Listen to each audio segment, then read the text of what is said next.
War is a word that, just by its name, starts painting scenes of destruction in our eyes. All you can see are bombs, bullets, explosions, and ruins scattered everywhere. But today, the war we're going to talk about had neither bullets nor explosions. This was a war of ideas. Yes, this war of ideas destroyed many nations, broke them into pieces, and became known as the Cold War. In this war, one side was the USSR, and the other was the United States of America. What exactly was this Cold War, and why is it considered one of the most dangerous wars in history?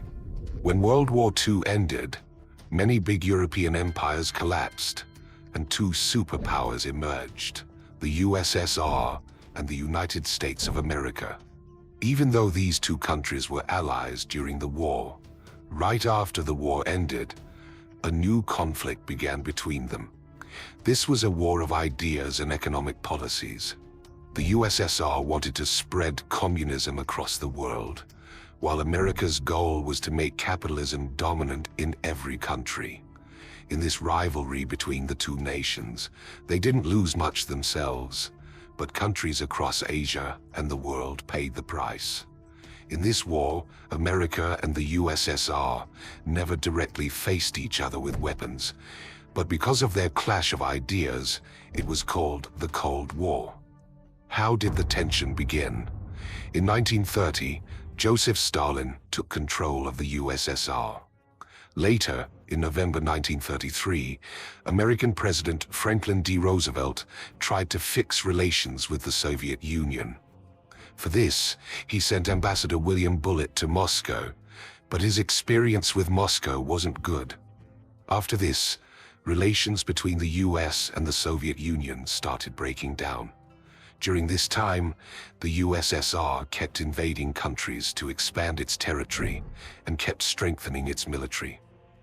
Because of this, the US started feeling threatened by the Soviets. In 1940, during the Second World War, the three most powerful nations, the US, Britain, and the USSR, formed an alliance, which led to Hitler's defeat.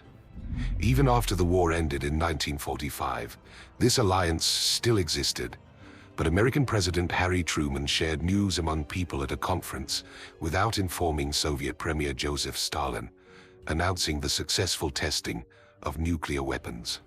Within a few weeks, in August 1945, the US dropped atomic bombs on two Japanese cities, Hiroshima and Nagasaki, forcing Japan to accept defeat. Stalin already knew about America's atomic project. When he heard about the atomic bomb dropped on Hiroshima, he reacted to the news with great caution. Stalin condemned the US atomic bombing as an act against humanity. He also claimed that America would now use its atomic bomb against the USSR. This fear was justified because, with the US possessing atomic bombs, the Soviets feared America would exploit this advantage. As a result, the USSR began efforts to build its own atomic bomb, finally succeeding in testing its first atomic bomb in 1949. Due to the consecutive world wars, the condition of nations worldwide had deteriorated badly. In this situation, America and the Soviet Union emerged as the world's most powerful nations. After this, a race to become the most powerful began between them, and the Cold War started. Not only this, but during the 1945 Potsdam Conference, Soviet dissatisfaction over Poland's boundaries became one of the many causes of the Cold War. To counter the steps taken by America to stop the spread of communist ideology worldwide, Soviet leader Joseph Stalin saw this as a sign of an impending war, just as American President Truman introduced the Marshall Plan, pledging to protect all nations from communism. The USSR also presented Cominform, criticizing the American dollar-based economic system and showing support to shield communist countries from capitalism. Not only this, but due to America's growing influence, the USSR divided Europe into political boundaries, naming it the Iron Curtain. This wall divided Europe into two parts. One side was US-supported Eastern Europe, and the other was Western Europe, influenced by capitalism. During this period, the Berlin Wall was also built, which after its fall, became a memorial of the Cold War. Throughout this conflict, the two nations never declared direct war against each other, because they fully understood that both possessed atomic bomb capabilities, which could cause massive destruction to one another. This is why it became the first war where the use of weapons was not seen equally. With the end of World War II, under Stalin's leadership, communism began spreading across Europe. Smaller nations started forming alliances, and this trend began first in Europe. Most Western European countries aligned with the United States, while most Eastern European countries sided with the USSR. This later led to them being named the Western and Eastern Alliances. Stalin's sole purpose in life became promoting communism. On the other hand, America aggressively promoted capitalism. During this time, European nations were choosing their alignments, but the situation in Berlin was different. Germany was divided into Soviet-occupied and American-occupied zones. Berlin itself was split into Western Berlin and Eastern Berlin, dividing Germany.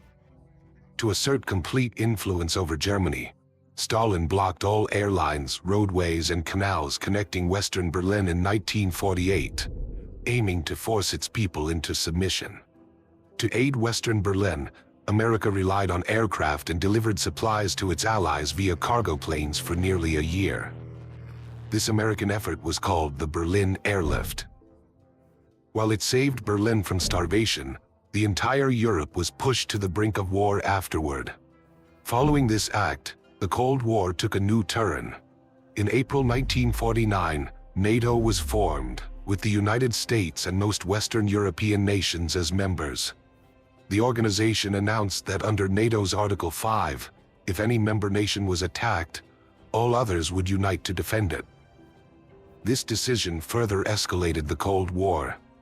Amid the peak of the Cold War, Asian nations were also drawn into the conflict.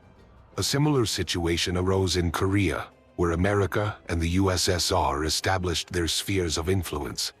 North Korea was formed under communist influence, while South Korea became a nation shaped by American capitalism. This ideological clash between communism and capitalism played out in Korea. While there was no clear victor, millions of Korean lives were lost. In this war, North Korea was supported by Stalin and Mao's communist governments, while South Korea was backed by the United States. Both wanted complete control over the entire Korean peninsula. From 1950 to 1953, the Korean War raged, where North Korea and South Korea fought to invade each other. Millions of people died, and both nations suffered heavy losses. Sometime later, the Soviets also formed an Eastern Alliance, named the Warsaw Treaty. It was created in 1955 to counter NATO. The rivalry between these superpowers remained centered in Europe. Both nations used mind and power to bring smaller countries into their fold. While the Soviet Union established control over Eastern European nations, the United States created alliances like SEATO, Southeast Asia Treaty Organization, and CENTO, Central Treaty Organization. Seeing this, the Soviet Union built strong relations with China, North Korea, Vietnam, and Iraq. Behind all this, both superpowers had their own interests.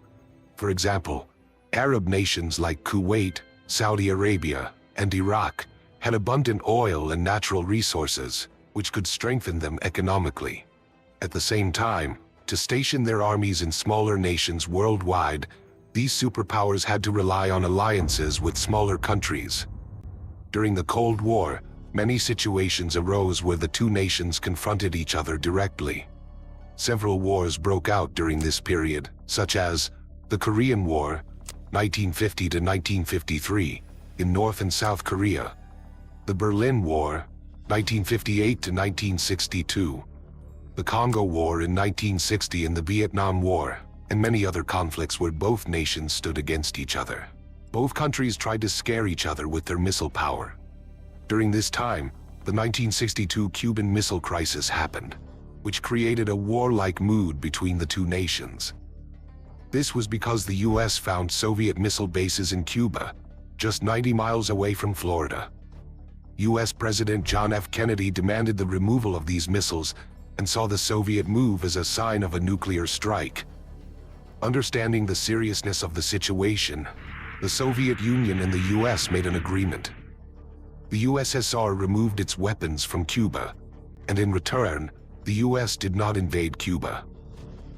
Now both nations understood that threatening with nuclear weapons was not wise.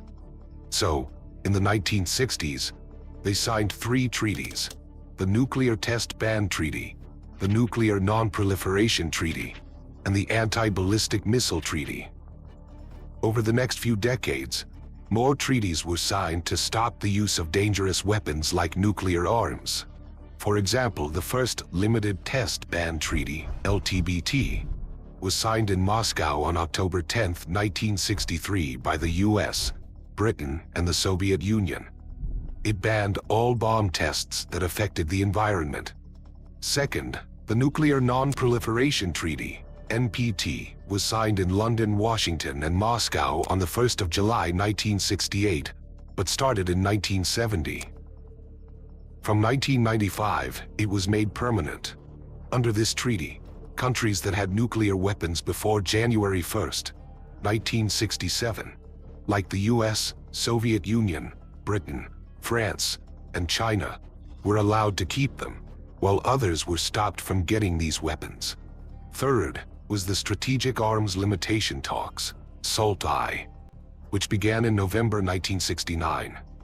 Soviet leader Leonid Brezhnev and US President Richard Nixon signed 2 agreements in Moscow on 26 May 1972, the Anti-Ballistic Missile, ABM Treaty, and the Limitation of Strategic Weapons Agreement. Both agreements started on October 3, 1972. Fourth, the Strategic Arms Limitation Talks, SALT-II, started in November 1972. US President Jimmy Carter and USSR leader Leonid Brezhnev signed another agreement on limiting strategic weapons in Vienna on 18 June 1979. The Cold War was not just being fought on the economic front. Rather, the USSR and the US were engaged in a race to prove their superiority in every aspect. In such a scenario, how could they lag behind in advancing technology and the space race? In 1957, the USSR launched Sputnik 1, an artificial satellite, making it the first man-made satellite in space. The USSR considered this a crowning achievement in its quest to conquer space. After World War II, the Soviet Union successfully launched its first man-made satellite into space. America, however, did not see this as merely a development in space science, but rather as an advancement in weaponry.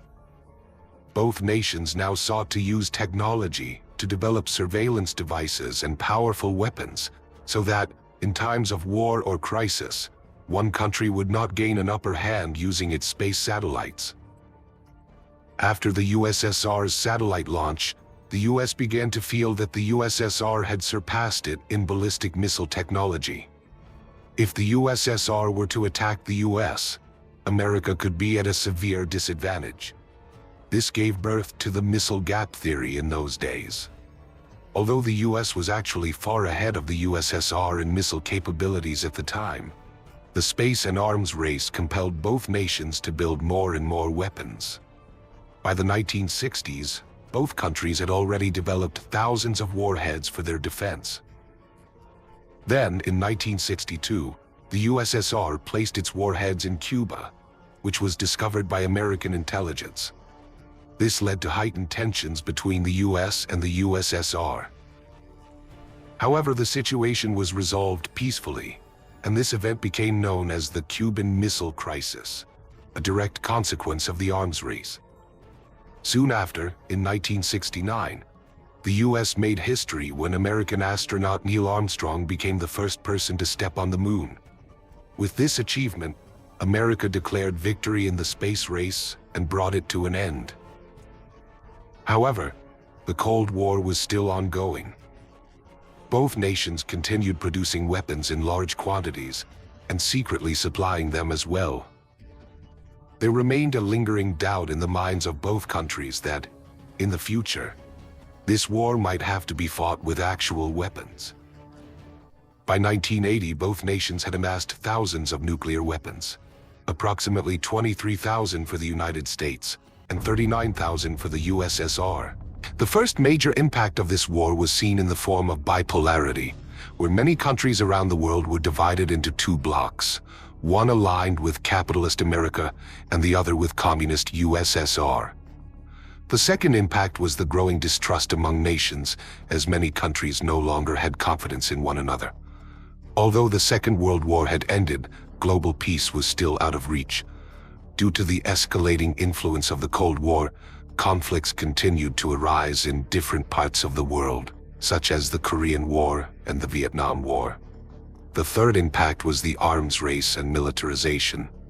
Both superpowers were focused on outmatching each other by developing increasingly powerful weapons. As a result, the funds that should have been used for social and economic development were instead spent on arms production, negatively affecting the countries that needed those resources the most. The fourth impact was the formation of military alliances. Both superpowers formed alliances with smaller nations, with the primary goal that if any country from the opposing bloc attacked one of their allies, it would be considered an attack on the entire alliance.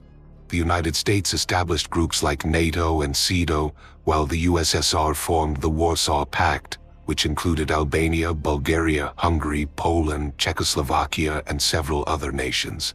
The fifth impact was rapid decolonization. The Soviet Union supported countries that were under the control of Western colonial powers, helping many Third World nations gain independence. Afterward, both USSR and America extended their influence by offering military support, economic integration, and diplomatic backing in the United Nations. The sixth and final impact was the influence on United Nations decisions. During the Cold War, the UN did not make decisions purely based on merit, but rather under the influence of the two superpowers. As a result, the United States and the Soviet Union manipulated United Nations resolutions to serve their own interests.